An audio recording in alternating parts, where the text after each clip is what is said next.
Vamos. ¿Cómo están ustedes? Muy buenas noches y bienvenidos. Esta es la cuarta edición ya de Patio de los Naranjos. Estamos muy contentos, además de encontrarnos cada domingo con ustedes para, como lo habíamos visto en el primer capítulo, ¿no?, decantar la semana política, conversar, tener algo de espacio y de tiempo para analizar los temas más importantes. Estamos en los descuentos, solo quedan 7 días, ya prácticamente horas entonces, para que les entreguen a todos ustedes sus papeletas de votación. Para los que vayan a votar, va a ser tema también eso hoy día aquí en Patio de los Naranjos. Presento de inmediato a los panelistas. Saludamos a Pato Fernández. ¿Cómo estás, Pato? Muy bien. Buenas noches. Tete García, gracias por estar con nosotros. Muy buenas noches. Hernán Larraín. ¿Qué tal? Buenas noches. Gracias por estar acá. Alberto Mayol, bienvenido. Más adelante te vamos a felicitar porque fuiste padre literario, ¿no? Por tercera vez con un estupendo libro que vamos a presentar más adelante. Pero tenemos que presentar también a nuestro invitado, en este caso el candidato también presidencial, uno de los 9 que está ahí en la papeleta y que va por el Partido Ecologista Verde, Alfredo Sfeir. ¿Cómo está, Alfredo? Muy bien, muchas gracias. Me imagino que está contento porque además ganó Colo-Colo.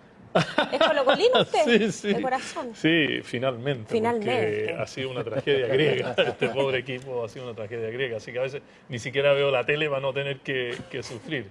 Pero cuando era más joven, ahí sí que sufría muchísimo. Sí, mucho. Seguía Mucho más, todo el más equipo. hincha aún. Más hincha, iba al estadio y toda esa cosa. Y bueno, el fútbol es importante en este país. Sin ninguna duda. Particularmente para mi generación, ¿no? El fútbol era prácticamente todo. O sea, se jugaba muy poco básquetbol, muy poco tenis. No eran deportes realmente, o sea, el fútbol era absolutamente todo. Pero hoy día feliz, por lo menos. Así que está aquí Extraordinario. en una entrevista con nosotros. Sí le queremos presentar una nota con algunos antecedentes acerca de usted y su candidatura. Ok. Su pelo blanco y su túnica resaltaron en la carrera presidencial. Alfredo Sfeir, candidato ecologista y líder espiritual, impactó con su mensaje: cambiar el modelo, proteger el medio ambiente, alcanzar la paz mundial y la justicia social. Yo no puedo votar, pero tú sí puedes. Ayúdanos a transformar Chile. Considerado el primer economista ambiental, pasó de trabajar en el Banco Mundial al engranaje político. Su postura lejana a los conflictos lo hizo ser elegido el mejor compañero de la candidatura. Una sociedad vacía de valores no tiene ningún futuro. Sanador del mundo, mensajero de la paz, son algunos de los premios que ha ganado Chotap Ken Sambulín, nombre espiritual de quien sueña con derribar el sistema neoliberal desde la moneda. Un sueño entonces desde el cual queremos conversar hoy y queremos analizar con usted. Pero para zanjar un tema, quizás el de mayor actualidad, ¿está totalmente descartada esta posibilidad de una unificación de candidatura con Marcel Clot, con Marco Enrique Jominami, con Roxana Miranda? ¿Eso ya está descartado totalmente?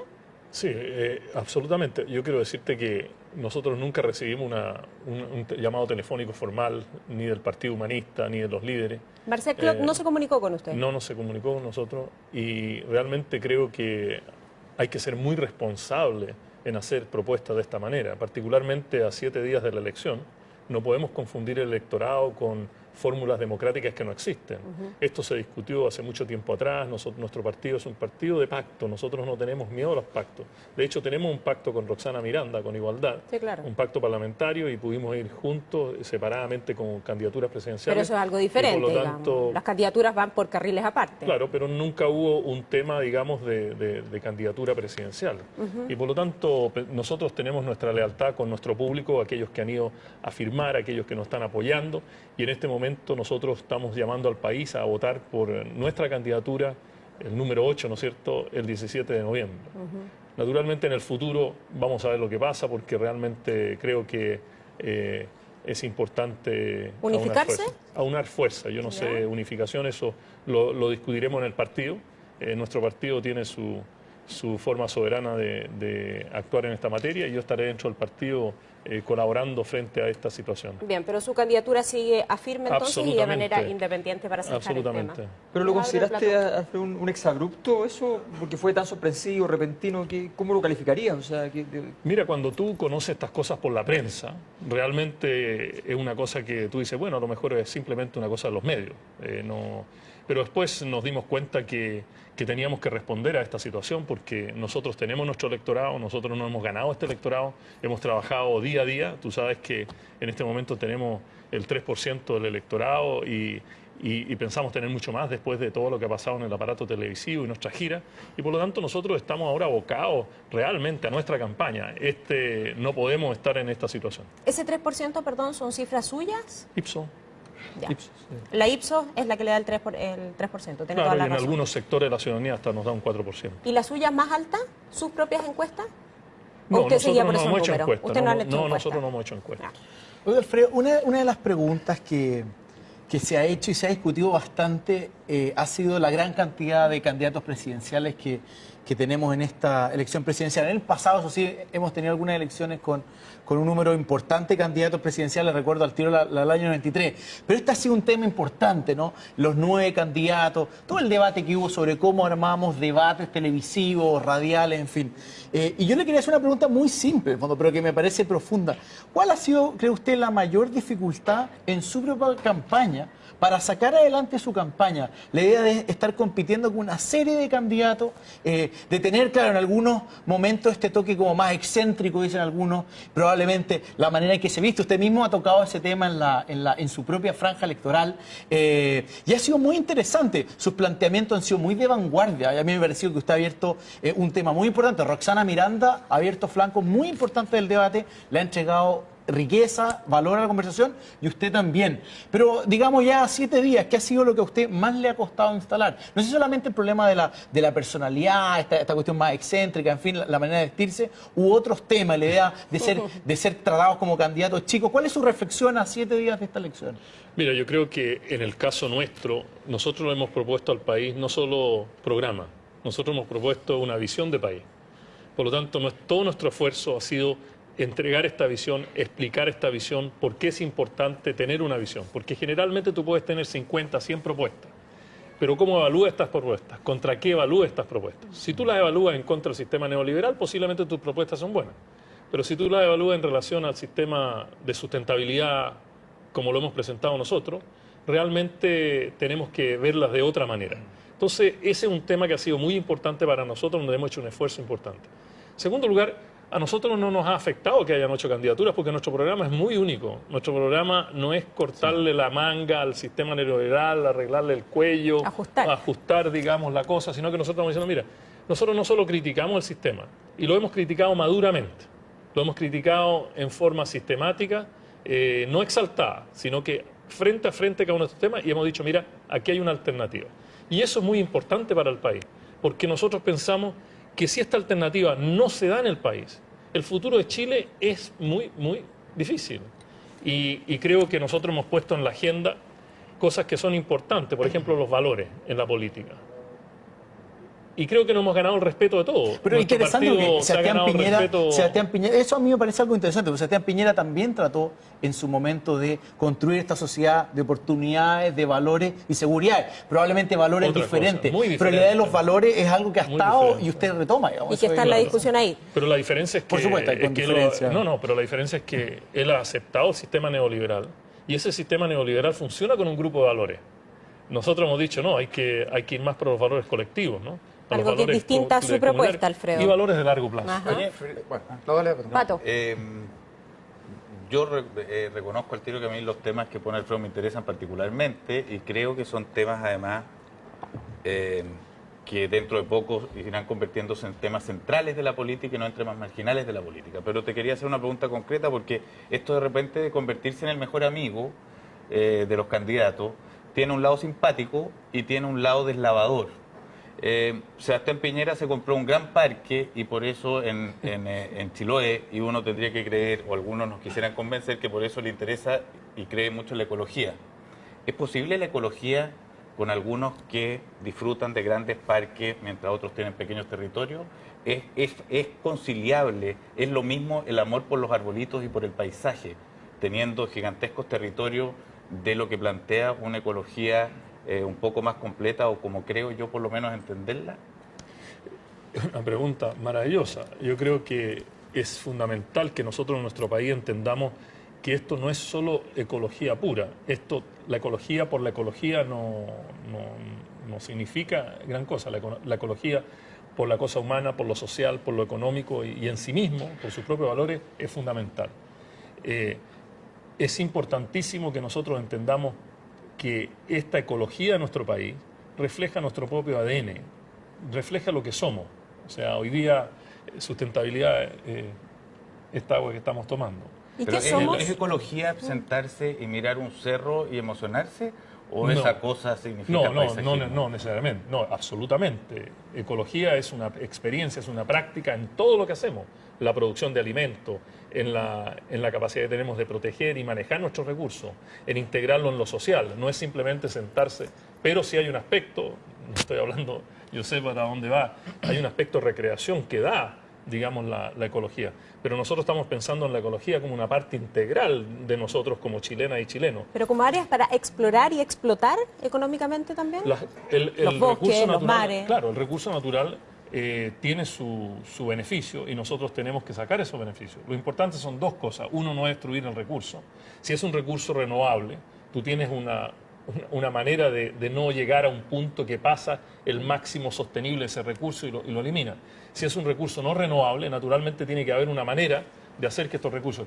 Y lo segundo, lo más importante, es la renta del recurso. O sea, ¿qué hacemos con la renta del recurso? Yo le puedo decir a la gente, mira, se acabó el cobre a mi bisnieta, pero tienes la mejor educación del mundo, tienes la mejor salud del mundo. Hoy día estamos en lo peor de los dos mundos. Estamos sacando estos minerales, estamos contaminando a la gente y no tenemos realmente los beneficios que aparecen de nuestros recursos. Hernán. Sí, Alfredo, en la elección del 93, Manfred Magnif, ¿cierto?, sacó un 5,5% de los votos y de alguna manera fue el primer político que puso el tema medioambiental con mucha fuerza. 20 años después, estás tú de alguna manera y da la impresión que en 20 años, a diferencia de lo que pasa en Europa, el mundo ecologista, que ha tenido una presencia política, en Chile ha tenido más bien un mundo más de movimiento social, si es que, digamos. Es de alguna manera una candidatura más testimonial. ¿Qué pasa en Chile, crees tú, que hay una cierta incapacidad del movimiento ecologista de transformarse en una fuerza política, aunque sea pequeña, y tener un rol más activo en la discusión nacional y no aparecer cada cierto tiempo con candidatos que terminan siendo más bien una voz temporal y no influyente? Habría que sumar si a Sara Larraín ahí entre medio. Es cierto. Sí, claro. De esa claro. carrera. Yo te diría que en la época de Manfred Magnif es muy diferente a la de ahora. En primer lugar, esta candidatura es una candidatura de mi partido, del Partido Ecologista Verde, un partido institucionalizado, un partido político. Por lo tanto, nosotros estamos en la institucionalidad no solo de lo social, no solo de lo económico, sino también en lo político. En segundo lugar, esta candidatura ha traído otros aspectos que, de cierta manera, han llamado mucho la atención en la televisión, la radio y la gente, que es lo que yo llamo la macroeconomía ambiental. O sea, no es solo ir debatiendo proyecto por proyecto, sino que debatir, digamos, si el modelo, si la política fiscal, si la reforma tributaria, o sea, cosas que aparecen ser muy economicistas, en el fondo están o dominadas o condicionadas por una política nacional de medio ambiente y recursos naturales. Y creo que esta candidatura ha avanzado muchísimo más en el tema y no es solamente una candidatura que va y da testimonio. Nosotros somos una candidatura que hemos calado profundamente en el debate. Piensa tú que realmente este debate de la sustentabilidad, en esta campaña ya han puesto muchas banderitas. Nosotros clavamos esta bandera en el medio de esta campaña y el tema no fue rechazado. El tema al contrario. Y hay mucha gente que hasta uno usa nuestros propios lemas, nuestras propias franjas. Pero ahora, para ser justo, no hay parlamentarios. Es difícil que en esta vuelta puedan tener presencia parlamentaria. De hecho, ¿cómo te proyectas tú en Chile a futuro? ¿Cómo evitar que esa agenda se disuelva? Exacto. Mira, eso es muy importante. Yo creo que nosotros tenemos una visión clara de hacer crecer al partido, de consolidar los movimientos sociales que están detrás de esto, con un compromiso de realmente seguir esto en el largo plazo, no simplemente dar un shock en el sistema. ¿Tú vas a seguir la política activa? Yo voy a seguir funcionando con mi partido, yo voy a seguir colaborando con esto. Fíjate, Hernán, que yo vengo trabajando en este tema de los años 60. Este no es un tema de que uno se arrepiente o uno está, digamos, fuera del tema. Cuando a ti te decían, mira, tú eres cabeza caliente, que estás ahí defendiendo los bosques nativos, ándate a estudiar a la escuela. Yo he escrito documentos, por ejemplo, sobre este tema ya hace más de 35, 40 años. Y aquí está también, unos buenos años después. Entonces, sí, es un tema de compromiso, pero es importante saber que esta campaña ha sido diferente no solo en el tono, sino en la profundidad. O sea, ofrecer un modelo no es siempre ofrecer abogacía en contra de proyectos. Nosotros estamos en esa postura. Y no digo que los otros candidatos solo hicieron eso, no quiero ser malentendido. Pero hoy día hay una cosa más completa. Nosotros tenemos ahora proyección en política social, en política fiscal, en política de comercio internacional, en las relaciones internacionales. O sea, se ha juntado esto de lo verde, esto de la sustentabilidad, en un camino bastante sólido para que el país pueda Alfredo, te puedo hacer una pregunta como observador de la campaña, aparte de como candidato, como quien ha estado como buscando complicidad en la pregunta, te lo hago. ¿Qué es lo más desagradable de los candidatos? ¿Cuáles son las actitudes más desagradables? Pero si lo eligieron mejor compañero, ¿cómo va a apelar a los candidatos? Bueno, porque el mejor compañero tiene la capacidad de observar. Ya se lo ganó, ya tenía el trofeo, ya no tenés que hacer mérito, libérate. ¿Cuáles son los...? Patricio, ¿Qué es lo desagradable que pasa ahí?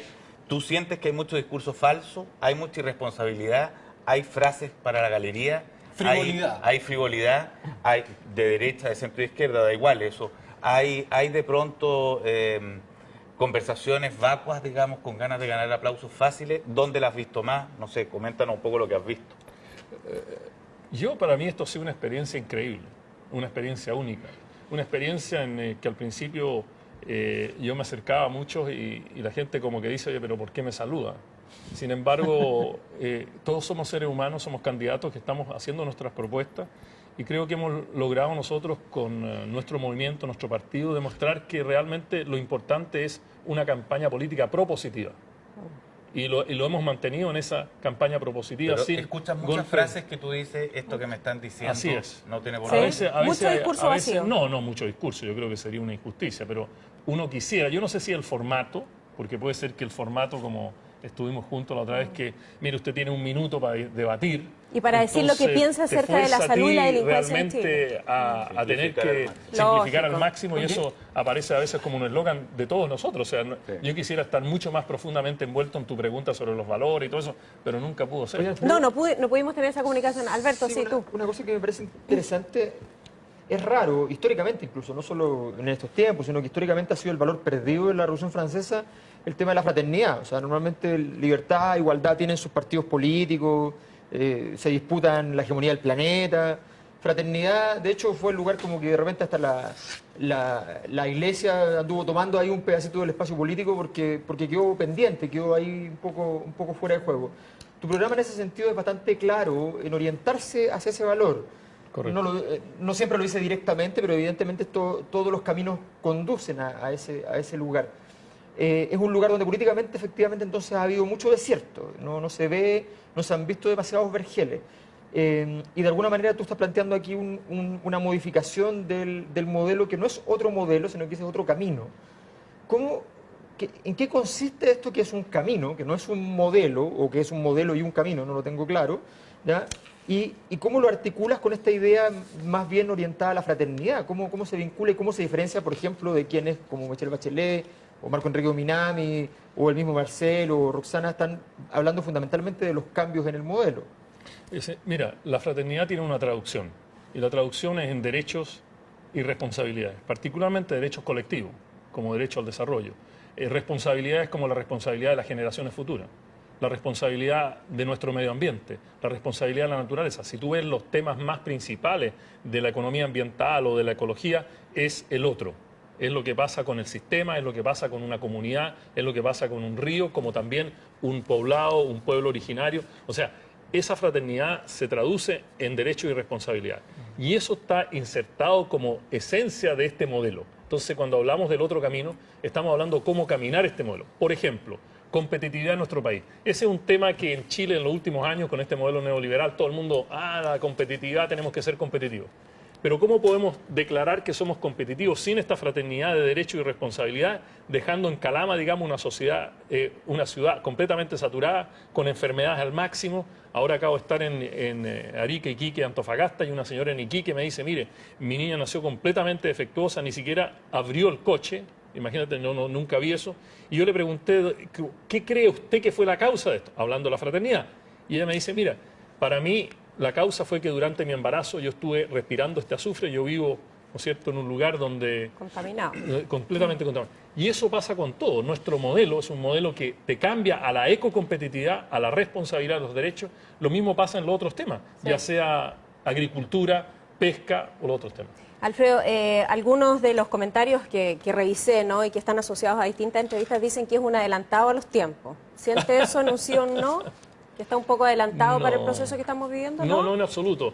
Pero yo entiendo que a veces puede ser una manera de no entrar en la fraternidad de derecho y responsabilidad y quedarse en los derechos pero no en la responsabilidad. Yo pienso, Soledad, que yo utilicé una frase en la Anatel sobre Gabriela Mistral, el futuro de los niños ahora, mañana es muy tarde. Y nosotros estamos diciendo el futuro de la sustentabilidad ahora, o de una ciudadanía empoderada ahora, mañana es muy tarde. Y no es un eslogan, porque tú como tomándole el pulso dentro de este ambiente de la información de los mediáticos, tú puedes tomar a Chile con 37 grados de temperatura o lo vas a tomar con 45 grados. Y ese es un tema que nosotros estamos diciendo hay que construir ahora. Perfecto. Sabemos que es vegano, sabemos que se levanta a las 4:15 de la madrugada para meditar, sabemos muchas cosas acerca de usted. No, pero ¿a qué hora te acuestas para levantarte? ¿A qué hora se acuesta? Esa es una buena pregunta. Mira, te acuestas a las 8 de la noche, eso no cuesta nada. No, Patricio, yo te diría que en esta campaña yo no sé a qué hora me acuesto, sí sé a qué hora me levanto, pero para mantener este ritmo en forma equilibrada tú tienes que tener unas maneras de vivir que te permita que tu descanso sea altamente productivo. Y debiéramos dormir más, ¿o no? Contrarias a las tuyas, iba a decir. Deberíamos descansar. Hay que modificar muchas Tienes que modificar. Oiga, Alfredo, Momento. nos vamos es que vamos a jugar. Tenemos un juego, ¿no? Tenemos preguntas, tenemos protagonistas para hacerle esas preguntas a usted. Wow. Así es que es lo que queremos compartir de inmediato, Alfredo. Va a tener que contestar en esta oportunidad las 3 preguntas, pero sí tiene que elegir el orden. O sea, quién va primero, quién siguiente y quién después. Me imagino que reconoce a su hija, ¿no? ¿Quién está por allá? Francisca. Tenemos a Mireya García y tenemos a Felipe Morante. ¿Con quién quiere partir Alfredo Sfeir? Con Felipe. ¿Felipe Morante? Lo escuchamos entonces, del comando de Evelyn Matei, jefe de programa. Hola, Alfredo. Nos conocimos hace unos años cuando era yo decano de la Facultad de Economía y Negocios de la Universidad de Chile. Me fuiste a ver y estuvimos charlando mucho rato sobre tu experiencia, particularmente en el Banco Mundial. Y quería preguntarte a propósito de eso, ¿cómo es que compatibilizas esa trayectoria larga y fructífera como funcionario del Banco Mundial por casi 30 años, entiendo, en esa institución que promueve la economía de mercado, que promueve el uso de instrumentos, digamos, ortodoxos en general en las políticas públicas, una institución que se asocia al consenso de Washington, con tu postura ahora vociferante un poco en contra del modelo neoliberal? ¿Cómo haces para compatibilizar las dos cosas o es que definitivamente has cambiado de opinión? Saludos. Gracias. Antes de responder la pregunta, ¿en qué momento se produjo esa reunión? ¿Y a propósito de qué? Con Felipe Morante, ¿qué él comenta? Me invitó, él era decano de la Facultad de Economía y me invitó a dar una charla sobre medio ambiente. Ah, y ahí estuvieron conversando. Él me invitó a dar una charla magistral sobre medio ambiente, economía ambiental, porque no era como una materia muy conocida. Y ahí lo conocí como decano. ¿Y sobre la pregunta en cuestión, Alfredo? Me parece una pregunta muy importante, porque en primer lugar, yo no soy el Banco Mundial. Yo fui un funcionario del Banco Mundial. Y hay muchos economistas de muchos tipos en el Banco Mundial. Y yo fui el primer economista ambiental de recursos naturales del Banco Mundial y fue cuesta arriba. Naturalmente, en una institución fuertemente neoliberal, no es tan fácil subir esto. Nos demoramos 11 años en crear el Departamento del Medio Ambiente. Hice los primeros proyectos de manejo de tierra. Escribí el documento de política pesquera, de energía en la agricultura, de biodiversidad, de desertificación. O sea, uno hace su contribución dentro de este tema. Ahora, cambiarlo de todo es prácticamente imposible. O sea, yo nunca he cambiado. Yo he sido el mismo y hasta llegué a ser vocero del Banco Mundial en Derechos Humanos. Por lo tanto, yo he trabajado en mi camino y he hecho mi contribución al banco. Pero tú sabes muy bien de que las instituciones en el ámbito de la política general tienen sus lealtades, pero eso no significa que uno no pueda hacer su contribución. Y de ser crítico al sistema neoliberal, lo fui dentro del banco como lo soy ahora fuera del banco. Lo sigue siendo ahora. Claro. Hay que elegir a la segunda persona que va a hacer la pregunta. Mireya García, de la agrupación de familiares de detenidos desaparecidos, o a su hija Francisca. Me voy con mi hija Francisca. Veamos, escuchemos. Como tu hija menor, creo quizás representar a muchos jóvenes que a lo mejor no hemos sentido muchas veces que tenemos una razón para ir a votar. Esa necesidad de ejercer nuestro derecho, que también es una responsabilidad, de ir, levantarnos ese día y dar nuestro voto para poder producir un cambio en nuestro país. Entonces, eso pasa porque, no sé, no confiamos, nos cuesta confiar, nos cuesta creer y no sé, no nos gusta mucho sentirnos engañados. Entonces mi pregunta para ti es que yo conozco tu trayectoria, yo he sido capaz de vivirla y experimentarla a tu lado, pero hay mucha gente que quizás no te conoce tanto todavía. A mí me gustaría que tú le contaras a los jóvenes que están viéndote hoy, aparte de esta campaña, ¿qué has hecho tú en tu vida en relación a los temas que tú propones y que son fundamentales en tu propuesta y que has puesto arriba de la mesa hoy, en relación a la salud, a la educación, a la pobreza y a la sustentabilidad? Y Alfredo, cuéntele a estos jóvenes. Increíble tener que contar la pregunta de tu hija. Te lo estás sorprendiendo.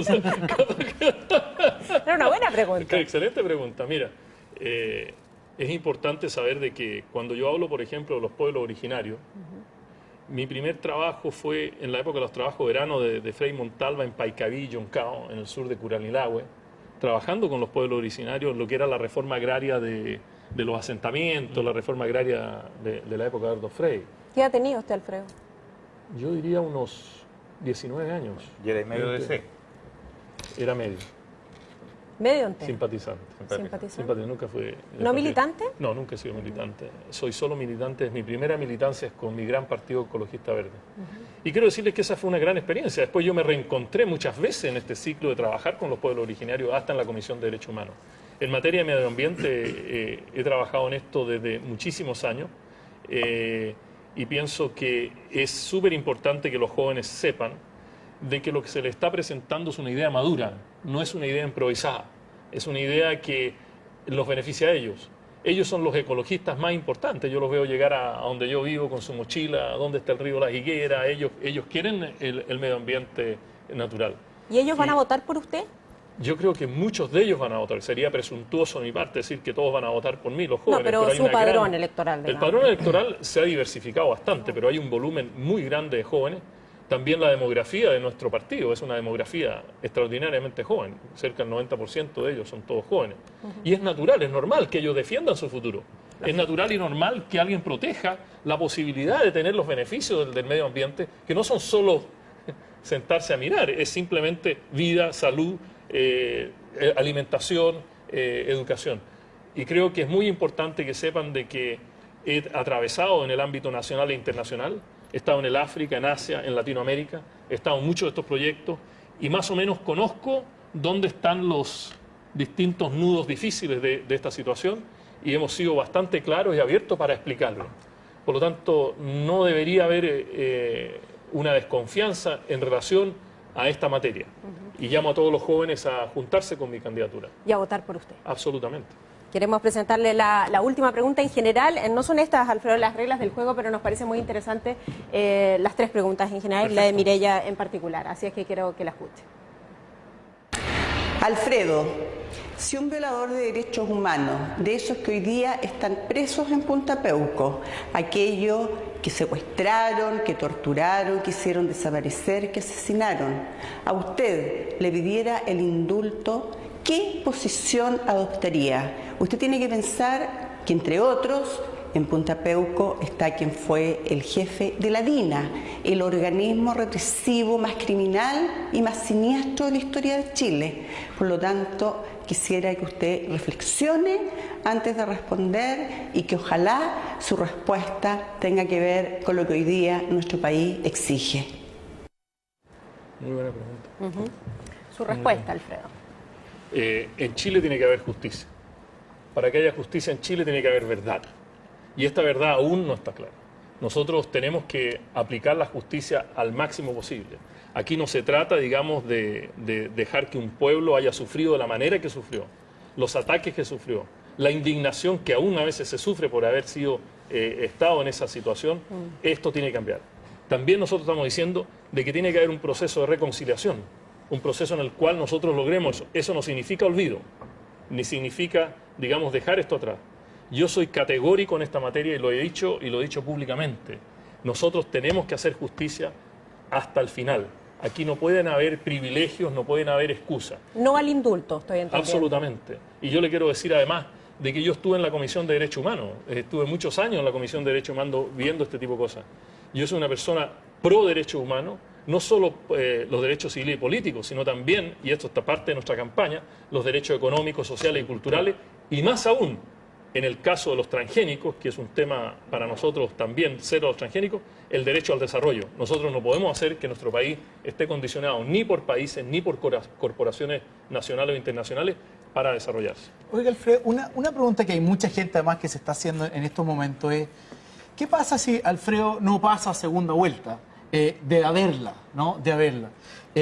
La pregunta obvia, y esto de bastante política, digamos, porque además están las preguntas que hizo Pato y Hernán antes, es que obviamente uno puede decir, puede haber proyección parlamentaria o no haberla, puede haber proyección respecto de respecto a lo que sea el partido ecologista verde en el futuro post esta elección. Pero una decisión política evidente es qué pasa si le van a tocar a usted la puerta desde el comando de Bachelet, donde más o menos hay cierta claridad que ella pasaría a segunda vuelta, de haberla, y le pide su apoyo. Porque uno podría pensar, estratégicamente uno podría decir, bueno, aquí hay una candidata que tiene un capital político interesante, que podría sacar adelante esta agenda verde, esta agenda de sustentabilidad, una manera de ver la institución y de ciertos valores, y una alternativa obvia es decir, yo la apoyaría e incluso como partido yo podría ingresar a una mayoría. ¿Por qué sí? ¿Por qué no? ¿Cómo Alfredo Sfeir podría ver hoy día ese dilema, que es uno que tiene una probabilidad alta, digamos, no es que sea obviamente una estupidez? Alfredo. No es una estupidez. Pero te quiero decir, yo soy candidato a presidente, no candidato a ministro. Y en este momento yo me debo 100% a esta campaña como candidato presidencial. Y yo le debo a esta campaña mi atención plena a mi partido y plena a la gente que nos está apoyando. En relación al futuro, estamos esperando qué pasa en la segunda vuelta, porque realmente yo no creo como usted que se va a ganar en la primera vuelta y por lo tanto... Digo que hay una probabilidad, digamos. Sí, todo, pero ahí, ¿qué va a pasar con sus votos? Nosotros como partido vamos a tomar una decisión soberana. Estamos trabajando en esto dependiendo de cuáles son las composiciones y ahí estaremos. Esa es la forma. Yo creo que usted ha sido muy consistente en llevar adelante una candidatura presidencial y su discurso, pero muchas gracias. Y que no es candidato además a ministro, pero en un juego de ficción, si el próximo presidente o presidente le dijera, ¿sabes qué, Alfredo? Creo que lo que tú has levantado en esta candidatura es muy importante y quiero que sea parte de mi gobierno. ¿Qué ministerio elegiría usted? ¿Desde dónde podría proyectar ese cambio que me imagino no es solamente vinculado a temas de paisajismo, como decía Pato, sino que tiene que ver con algo mucho más profundo? ¿De qué lugar se puede hacer desde el Estado ese cambio? Mira, Hernán, yo te quiero decir en lo término personal, no estoy ahí en este momento, no he pasado ese puente y estoy dedicado plenamente, y esto no es un eslogan, estoy dedicado plenamente a esta campaña, a mi partido, a hacer crecer mi partido. Y naturalmente esto para nosotros es muy importante porque ¿Ni siquiera en ficción, perdón, Alfredo? Es que los juegos de ficción tienen su salida de ficción y creo que esta campaña no es de ficción, estamos realmente en la realidad. Lo que te puedo decir sí es que nuestra visión de partido es una visión integral. Por lo tanto, cuando uno habla de medio ambiente, no está hablando solo de un ministerio, está hablando realmente de un gobierno. Y lo importante es entender de que nosotros no estamos jugando por un modelo de sustentabilidad con una ciudadanía empoderada como modelo integral, no como un árbol de Pascua con una adicción más. Por lo tanto, pasaré ese puente cuando llegue. Oye, ¿Pato? Sí, ¿tú usaste corbata alguna vez, Alfredo? Muchas veces, años. Ya, ¿y cuándo dejaste la corbata y todas estas cosas para pasar a la trenza y al atuendo? ¿Y por qué? Mira, respecto a la corbata, yo alternaba un poco la corbata. Mi fin de semana... ponía en la cabeza. En el Banco Mundial. Parece que tú venís de los hippies, de los 60. Lo tienes bien rápido, tú eres muy rápido para eso. No, no. El hippie Fernández. El hippie No, en la noche de repente todavía me la pongo en la cabeza. Y bien seguido. Llegas hasta tal punto. No te voy a preguntar por qué, pero ni tampoco la motivación. Mira, cuando sea candidato. Mira, hasta se ríen los cameramas. La verdad de las cosas es que por siempre yo siempre he puesto bastante atención a la vestimenta, no como una cosa externa, sino una cosa que me representa, una proyección. Siempre lo es, ¿no? Siempre lo es. Sí. Y tú te proyectas de esa manera. Sí. ¿Qué proyecta, Hernán Pato? se proyecta de esa manera. No, ¿en qué minuto pasaste a proyectar No, esto? muchos años. Tú ves la juventud hoy día. La juventud se proyecta todos los días. Tú vas a una universidad y hay diferentes formas de manifestarse. Y así se fue generando toda una etapa. Yo vestido de... Ahora, claro, estoy con una túnica elegante por el respeto a ustedes, por el respeto al público, pero hay muchas otras maneras muy simples de vestirse. Yo me he visto de guaso en el campo cuando es necesario. Tampoco quiero decir que estoy vestido todo el día de guaso, porque eso no sería una verdad. Yo me he visto con ropa de trabajo cuando tengo que trabajar. Sin embargo, es una proyección interna y quiero decirte que lo más importante en nuestro país es la diversidad, la capacidad realmente de poder así, que no te digan a ti, oye, mira, mucha, como te pones una polera con chaqueta. ¿Te vamos a apoyado discriminar mucho por por andar eso. con túnica, No, no? fíjate. ¿Y la polera Colo-Colo, Alfredo? ¿Alguna vez se la pone o no? Debajo de la túnica. ¿Sí? Sí. Ah, sí, a ver, A ver, déjame mostrarte. Alberto. Sí, tratemos de evitar ese comentario, por favor. ¿Cuál de todos? El de Colo Colo. No lo puse yo. Sí, Lo puse sí, yo. porque uno empieza a tener a escuchar muy interesante todo lo que dice Alfredo, entonces me parece que poner a Colo Colo de por medio elimina todo eso. Saquémoslo, vamos. No, mira, la verdad es que el programa tiene una cosa bien interesante que a mí me llamó mucho la atención, que es la forma de redactarlo. Y la forma de redactarlo yo me imagino que tendrá algo detrás. Voy a poner un ejemplo, ¿ya? Estamos muy acostumbrados a que los candidatos nos hablan fundamentalmente diciendo que le van a agregar cosas, entonces dicen con tal cosa, ¿ya? O la hipérbole, la exageración, diciendo el gran cambio de no sé qué cosa. Aquí, en todas las medidas, son 39 las medidas y los fundamentos para las medidas que plantea Alfredo Sfeir, siempre tiene la misma forma gramatical para presentarlo, que es, por ejemplo, abrazando un empoderamiento en vez de abrazando el empoderamiento. Eliminemos unas diferencias en vez de eliminemos las diferencias. O sea, hay una forma de plantear esto que es diferente. ¿Qué es lo que quieres tú y tu equipo activar en uno cuando lee esto, cuando planteas esto de tal modo? Porque de alguna manera es algo que rompe la estructura típica de no solo del lenguaje político, incluso del lenguaje coloquial, digamos. Lenguaje social. Y el lenguaje técnico. Y el lenguaje técnico, además. Claro. Es muy importante eso, el lenguaje. El lenguaje en la política es tu señal. O sea, cuando yo leo tus libros, yo sé cuál es tu señal. Yo sé cuál es tu forma gramatical para presentar las cosas. Nosotros estamos partiendo con una campaña política de alto nivel valórico, en que hay que sacarle el ego, y el ego se saca mucho con los artículos porque realmente ahí hay algo que es muy importante. Deja que tú por lo menos tengas la posibilidad de decir estoy en desacuerdo. No te encierras con ese lenguaje. Nosotros tenemos un lenguaje de apertura, un lenguaje de abrazar y no de rechazar. Por lo tanto, este lenguaje es un lenguaje que va centrado en lo que hemos dicho nosotros en la unión entre lo espiritual y lo político lo valórico, porque realmente una política sin valores es realmente un desastre. Y una espiritualidad o valores así en el aire es un esoterismo que no tiene ninguna importancia.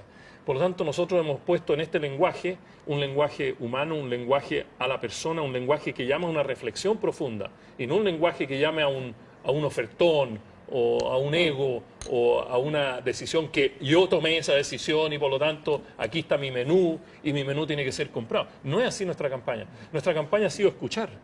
Yo, por ejemplo, estuve en el norte y una persona me dijo, don Alfredo, ¿cuáles son los programas que usted trae para nuestra ciudad? Yo le dije, no, tú tienes que mandatarme a mí. Yo no puedo ir allá y decirle, mira, aquí llegó Alfredo Sfeir, llegó el Partido Ecologista Verde y estas son las 7 medidas y aquí está el menú 34, me lo compro. No es así. La política hoy, desgraciadamente, va en esa dirección. En la dirección de que tú dices, mira, yo tengo 6.000 carabineros y, a ver, ¿te gusta o no te gusta? Tenemos 3 subsidios, ¿te gusta o no te gusta? Eso no es realmente la forma que nosotros vemos la política. Yo quisiera ser mandatado por el país, para servir al país, no servirme del país. Y ese lenguaje refleja eso. Un lenguaje con humildad, un lenguaje con discreción, que te permita a ti realmente entregarle un tema, no un tema cerrado, bloqueado. Imposible. Porque los artículos siempre te encierran en eso. Alfredo Sfeir, ha sido un gusto compartir con usted. El gusto ha sido mío. Muchas gracias por esta invitación. Realmente el respeto y el periodismo muy de alto nivel que tienen ustedes. Muchísimas gracias, Alfredo. Gracias, muy amable. A ustedes, por mientras los quiero invitar a que veamos una nota con analistas quienes van a hacer una proyección de lo que va a pasar en unos pocos días más, qué irá a ocurrir este 17 de noviembre. Escuchemos algunas voces al menos. ¿Estáis bien? Te pego un empujoncito. Un empujoncito que todos los candidatos anhelan en la recta final. Sí, la respuesta es sí. Mira qué concreto. Todos se juegan las últimas cartas. Algunos dejan la polémica para enfocarse en propuestas, otros refuerzan la campaña.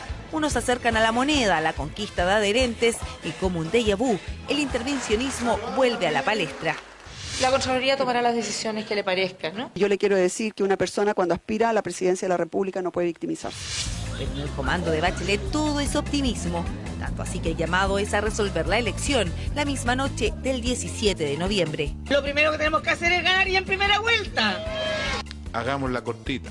Pero el inusual escenario de voto voluntario en elecciones presidenciales genera incertidumbre. Clave será cuánta es la gente que acudirá a las urnas para determinar si la expresidenta celebra en 7 días más. Si va a votar poca gente, yo creo que se va a acercar a ese 50% que le permite ganar en primera vuelta. Si tenemos una participación importante, más de 8 millones de personas votando, lo más probable es que tengamos segunda vuelta. No lo cree así Pepe Out, el experto electoral pronostica un triunfo en primera vuelta de su candidata con un 54%. Según sus cálculos, Matei obtendría solo un 21% o incluso menos de esa cifra. Podría producirse una especie de abandono masivo del electorado de la alianza, lo que significaría que la candidata Matei se ponga debajo del 20%. Quizá hoy día la competencia más firme que tiene Evelyn Matei no es tanto respecto de Michelle Bachelet como respecto de poder movilizar a su propio electorado a que vaya a votar ese día. Pero no todo está perdido para la derecha. Hay encuestas que sí pronostican segunda vuelta.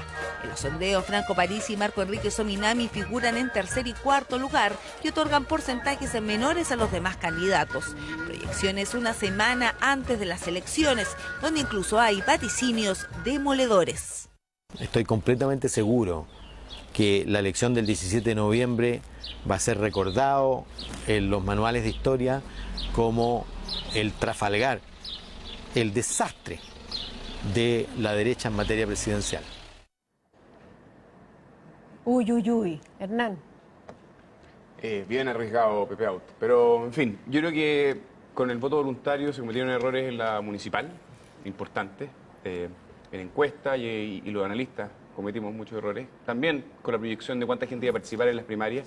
Creo que hay que estar abierto a una elección que es nueva, que no solo esta vez tiene a los parlamentarios, también tiene a los cores, le incluye además una complejidad adicional. Yo creo que efectivamente la participación es lo que va a probablemente definir y determinar si va a haber o no segunda vuelta. Yo creo que es una pregunta muy abierta. ¿Ustedes, la derecha, están preparados para un arrase como este? ¿Un panorama tan demoledor?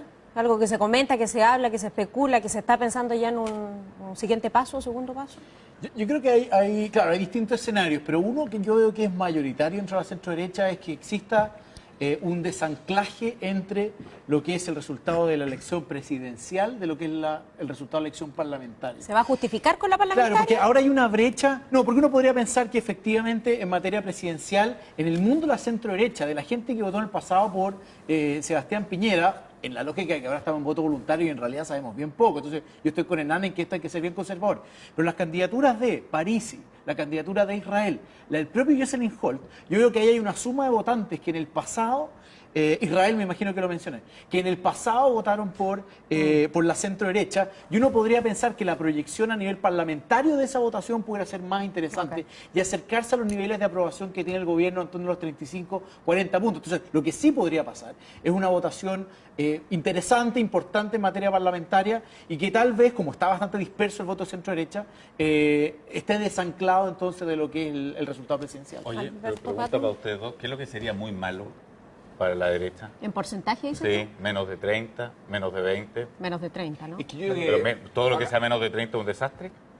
Yo diría que un muy mal número, porque en el pasado... O sea, menos de 20 ya sería... No, sería un muy mal calamitoso, número. digamos. Recordemos que Arturo Alessandri, la peor votación de la centro-derecha, sacó 24 puntos. Sí. Pero iba Pepe Piñera, que sacó otros 6. Marcaron 30 puntos. Yo diría que aquí hay que tener una lectura, también hay que pensar bien qué porcentaje está capturando París, Israel, Jocelyn Holt, para ver en realidad cuál va a ser nuestro número. Por eso es que probablemente el resultado parlamentario sea mejor indicador de en qué pie queda la centro-derecha como coalición.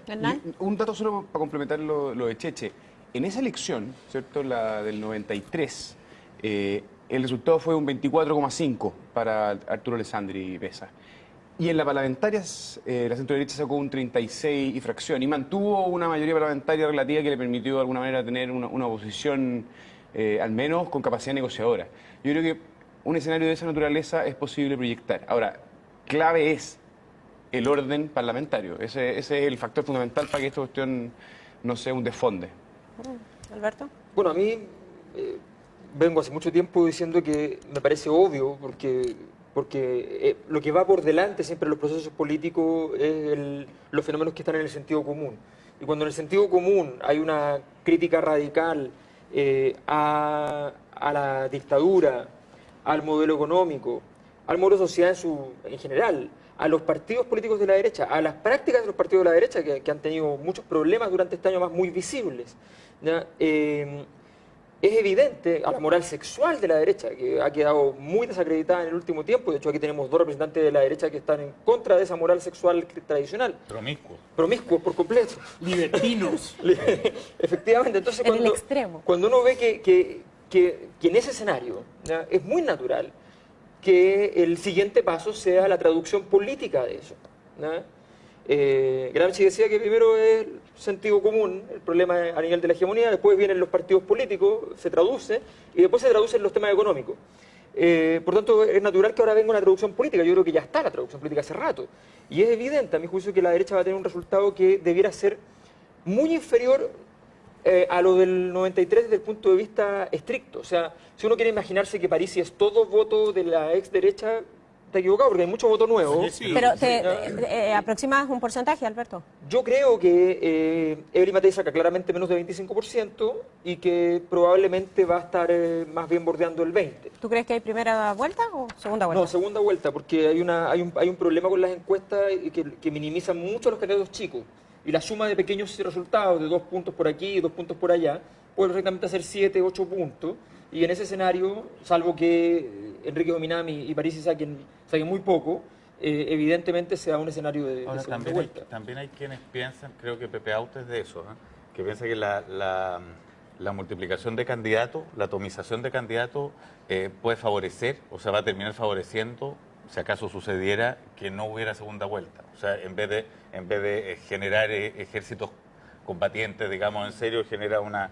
Pero yo quería agarrar lo que decía Alberto, que lo suscribo, para hacerle también una pregunta a ustedes. Yo me pregunto si cuando empiezan a modificarse ese sentido común, cuando pasó esto de los 40 años del golpe, que fue más o menos importante, fue significativo, y cuando empieza a haber este desgaste de una cierta derecha que ha estado a cargo de la representación de ese sector, ¿no es de alguna manera hasta atractiva la idea de que esa derecha sufra un golpe fuerte para generar la posibilidad de que otra, que me imagino que a ustedes les podrá interesar más, irrumpa de verdad? Porque hasta aquí todo el discurso de lo que se ha llamado nueva derecha, derecha liberal, etcétera, ha sido en realidad todavía un chillido bastante infantil que le pide permiso, digamos, a los grandes, aunque haya ganado la moneda. Incluso esa es la paradoja, digamos. ¿Te refieres a alguien en particular? Sí, Sebastián Piñera, el presidente de la República.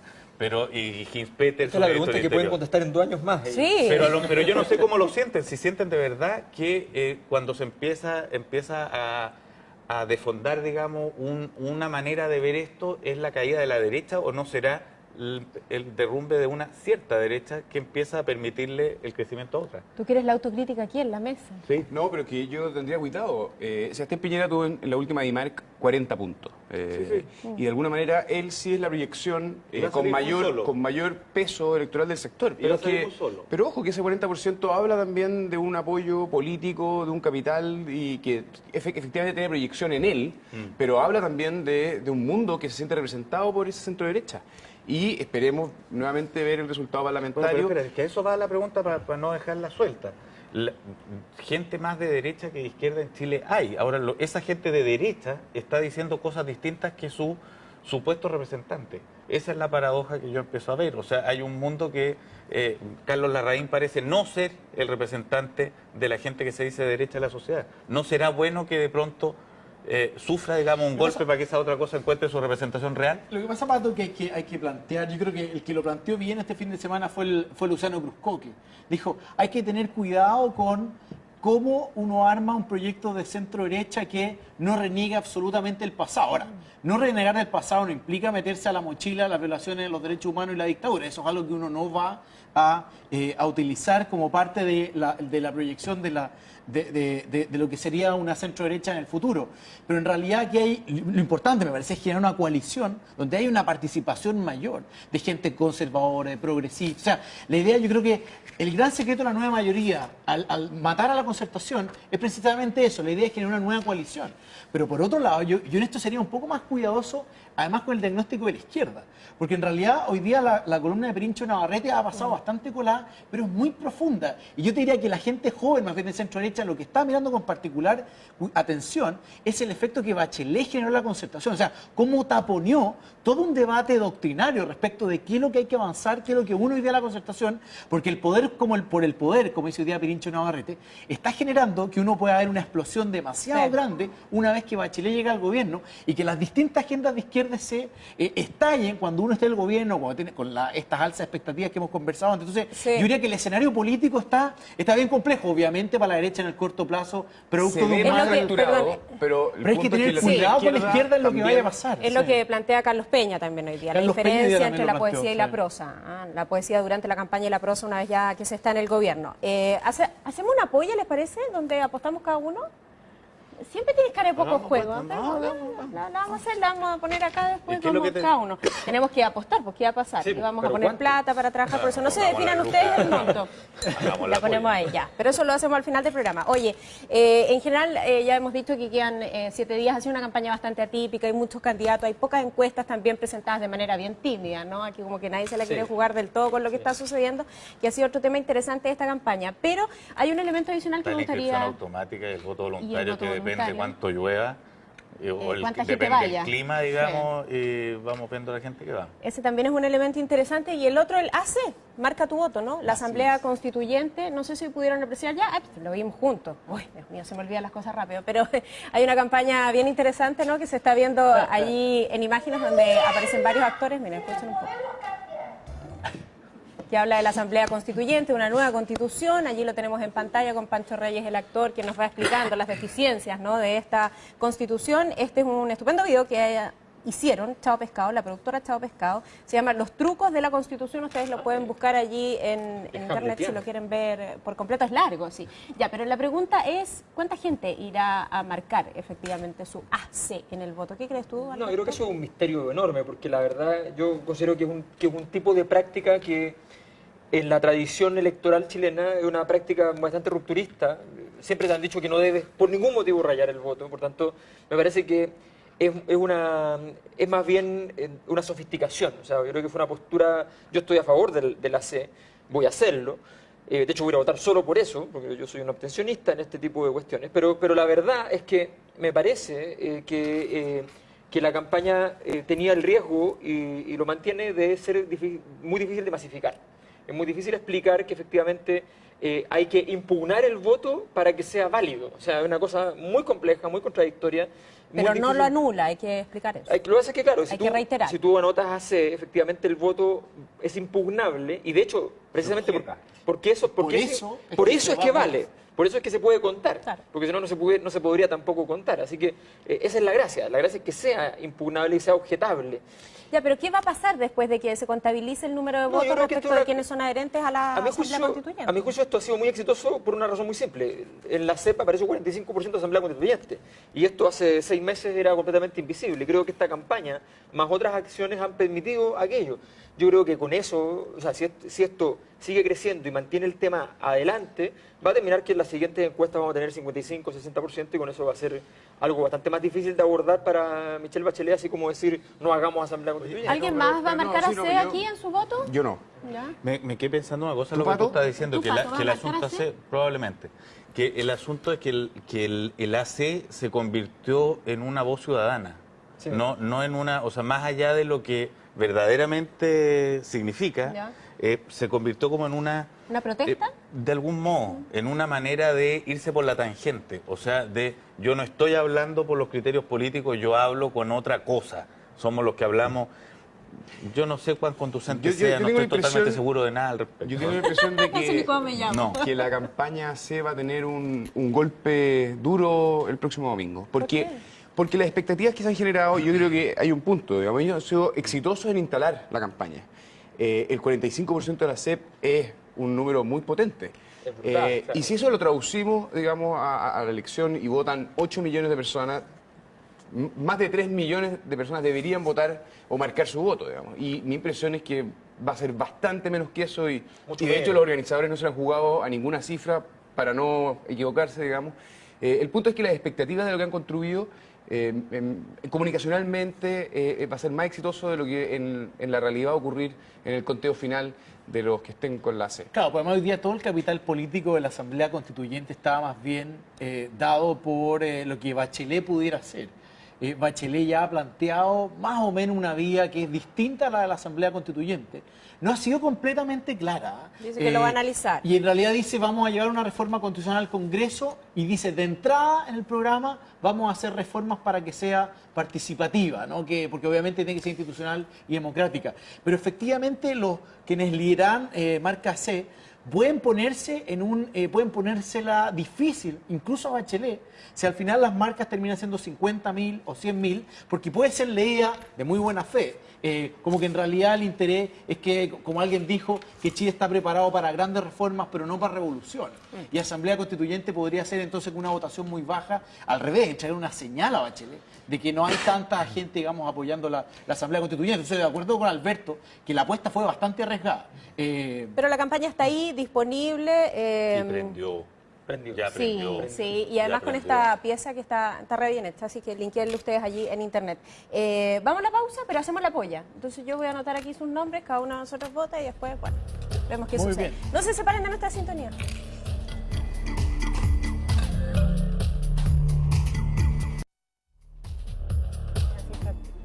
Yo ahí, bueno, ¿Sí? si es que digo Bueno, cuánta ya gente estamos de sí, regreso terrible, aquí terrible. en Patio de los Naranjos. Ya hicimos nuestra polla. A ver. Se la comentamos entonces al público. El que pierde o los que pierden van a invitar una buena comida. Ese es el único cuento.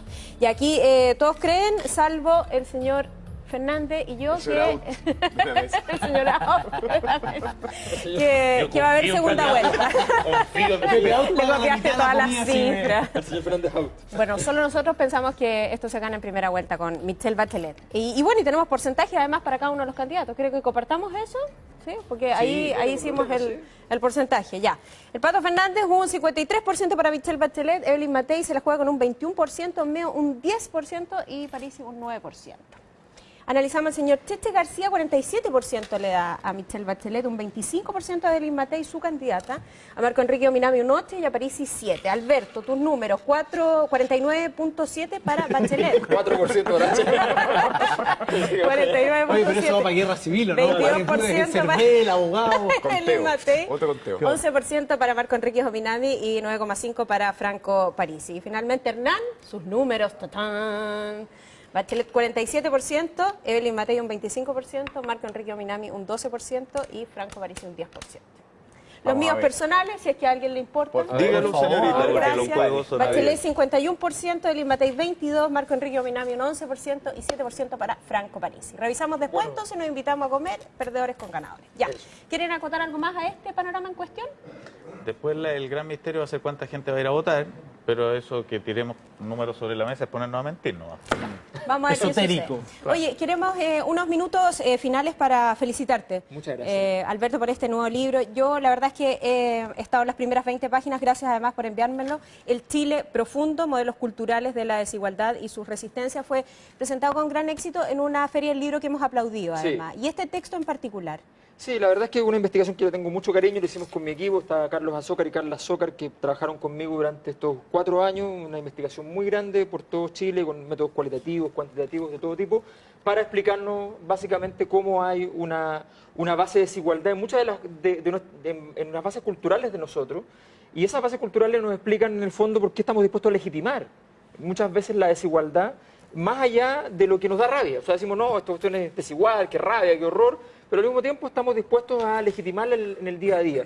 Y eso lo investigamos y encontramos que en el fondo en Chile las matrices culturales dominantes en Chile son dos y las dos son históricamente desigualitarias.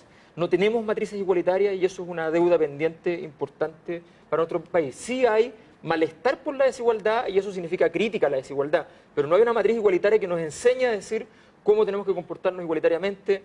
No, cuando somos niños nos cantan tengo, tú no tienes nada, o sea, con eso ya es suficiente. Es un imperdible entonces. ¿La venta en librería? Está en librería, sí, está. Y el miércoles vamos a tener una presentación en Espacio Telefónica a las 7:30 de la tarde también. ¿A qué hora? ¿7:30? 7:30. Vas a estar firmando el libro. Voy a estar con Raúl Sori y con Juan Carlos Castillo, un académico de la Universidad Católica. Vamos a estar comentando el libro y vamos a hacer obviamente una conversación con los presentes. Felicitaciones nuevamente. Gracias. Buenas noches, caballeros. Muy bien, pues. Que descansen ya, pues no queda nada. Ya nos Estaremos vemos, ya en las sí, elecciones. pues las elecciones el 17 de noviembre estamos listos. No se los pueden perder. Los vamos a estar acompañando con toda la cobertura de las elecciones desde muy temprano y además vamos a tener un análisis, ¿no?, con estos estupendos caballeros que nos acompañan cada domingo. Buenas noches, que descansen, que tengan gran semana. Ya, esto lo guardo yo.